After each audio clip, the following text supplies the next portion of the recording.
baal naa la àq torturé naa la baal naa la àq ce n'est pas sérieux ki war a baale àq tey c'est les victimes de ce régime depuis 2012 et pas le président et je ne comprends pas aujourd'hui pourquoi celui qui a été au centre de ce désaccord que celui qui a été au centre de l'incohésion bi nga xam ne amul woon Sénégal lui-même il veut venir pour dire que moom mooy organiser li nga xam ne mooy pardon bi te lu ñiig njaag moom moomu mooy njaag ça je ne le comprends pas et je ne le comprendrai jamais alors pour la diaspora je dis ici avant même de parler de la diaspora je dis non à l'impunité parce que tout simplement ku rey ku torturer ku tuur deret tu dois être traduit en justice ñu situer les responsabilités. C'est pourquoi je suis vraiment désolée, Madame le ministre, parce que j'ai vu ici, vous avez ce passage, vous dites, au contraire, c'est parce que la vérité est connue qu'il est d'autant plus fondamental de pardonner. Madame le ministre, mën nga jàkkaarloo Sénégalais les yeux dans les yeux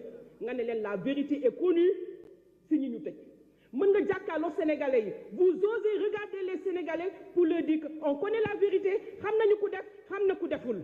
Je pense que la vérité leeragul amaguñu dëgg donc qu'est-ce qui se passe aujourd'hui génne leen xale yi ñu ñibbi maintenant pour la diaspora je parle à son nom je dis la diaspora dit non parce que xam ngeen ne l'internationalisation de ce combat ñun ñoo ko mené dans la diaspora la CPI ñun ñoo gunge li nga xam ne moom mooy plainte bi dem CPI donc nous disons non à l'impunité on n'est pas d'accord il faut que la vérité jaillisse. Et maintenant, pour nous de PASTEF, on n'a jamais été demandeur, je le répète. Le président Sonko n'a jamais été sénégalais. Man Aïcha, en tant que député de la diaspora, je ne le pardonnerai jamais. Combien sont les Sénégalais de la diaspora ñoo xam ne tey mënuñoo ñëw seen yaay génn na àdduna mënuñoo ñëw seen baay génn na àdduna mënuñoo ñëw diaspora yoo xam ne toog nañu ay weer mënuñoo seet ci seen bopp. Pourquoi? Parce que dañ leen soupçonné ne wala dañu wax ay opinion yoo xam ne dëppoowu la ki nga xam ne mooy njiitu réew mi dañu def ay position yoo xam ne dañ leen caricaturer teg leen et pourtant fii si biir réew mi nit a ngi def lu ko yées ñu bàyyi la ngay dem fu la neex di dellu si donc madame le ministre je retiens la question fondamentale de l'honorable député Oumar Sy et je pense que vous allez oser répondre juste et précise à cette question. Je vous remercie. La parole est à notre collègue Barthélémy Toye Dias, suivi de Oumar Cissé.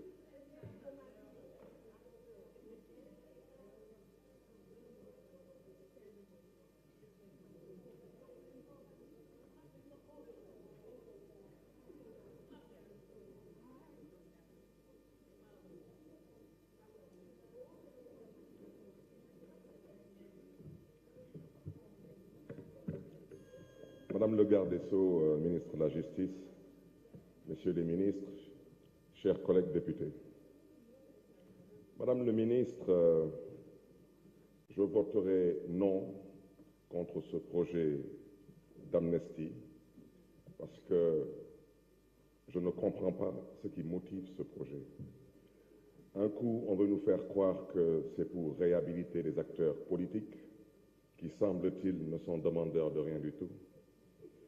Madame le ministre, je voudrais vous dire, le maire de Dakar que je suis, vous le savez parce que vous avez été mon avocat.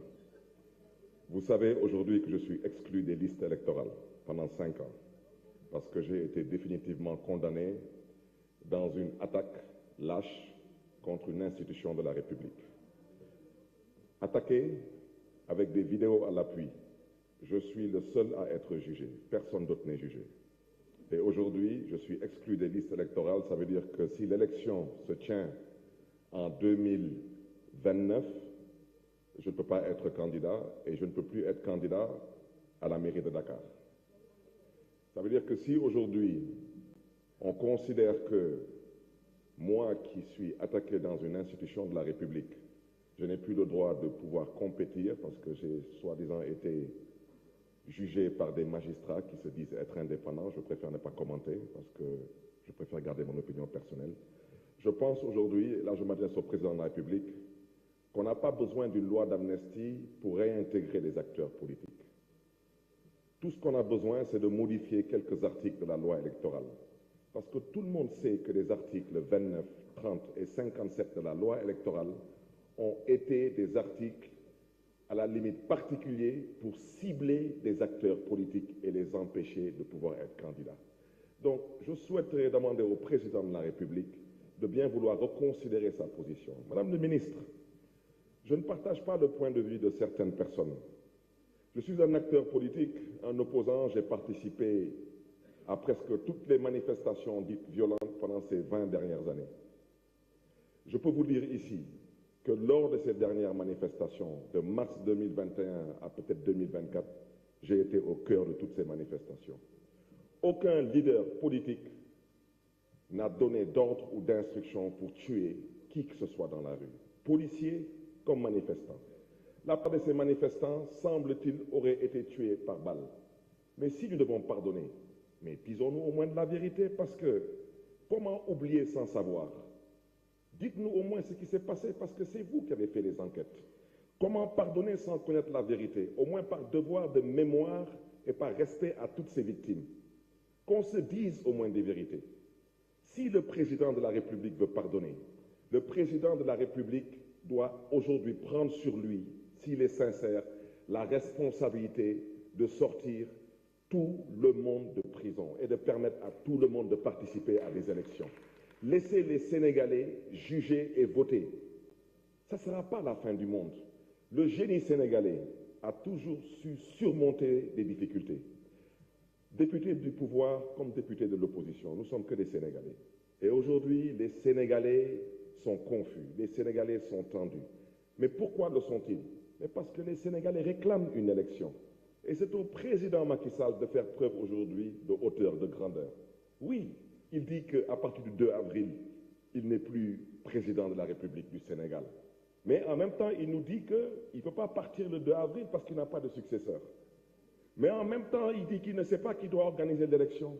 Mais c'est lui qui doit l'organiser. Et je pense que c'est là-bas que se trouve, Madame le ministre, la cohésion nationale. C'est là-bas que se trouve la paix. Chers collègues, dépassionnons le débat.